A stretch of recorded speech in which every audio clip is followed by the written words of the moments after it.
ସମସ୍ତଙ୍କୁ ସାରସ୍ୱତ ନମସ୍କାର।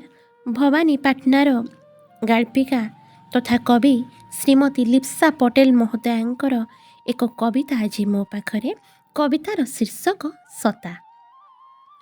ମୋର କ୍ରମ ବର୍ଦ୍ଧିଷ୍ଣୁ ବଞ୍ଚିବାର ମୋହ, ଅନ୍ତରରେ ଅବଦମିତ ସବୁତକ କୋହ ପାଖରେ।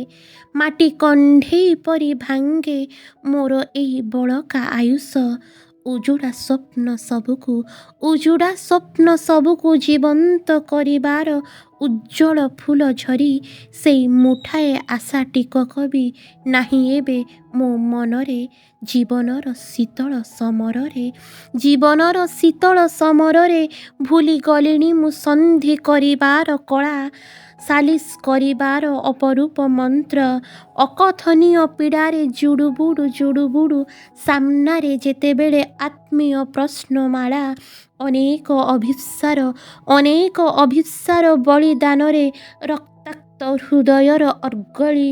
ମୃଦୁ ଭର୍ତ୍ସନା ବ୍ୟଙ୍ଗ ବିଦ୍ରୂପର ତୀକ୍ଷ୍ଣ ତୀରରେ ସଜା ଯାଉଛି ଆଜି ରଣକ୍ଷେତ୍ର, ଶିଖେଇ ଦିଆଯାଉଛି ଯୁଦ୍ଧର କଳା।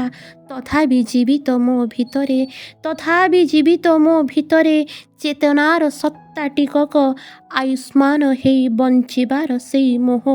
ଅବାନ୍ତର ବୁଢ଼ିଆଣୀ ଜାଲରୁ ମୁକୁଳେଇ ଦେଉ ମତେ ମୋ ଇଚ୍ଛାର କୁହୁକ। ଅବାନ୍ତର ବୁଢ଼ିଆଣୀ ଜାଲରୁ ମୁକୁଳାଇ ଦେଉ ମତେ ମୋ ଇଚ୍ଛାର କୁହୁକ। କବିତାଟି କେମିତି ଲାଗିଲା ଶୁଣିକି ମତାମତ ଦେବେ।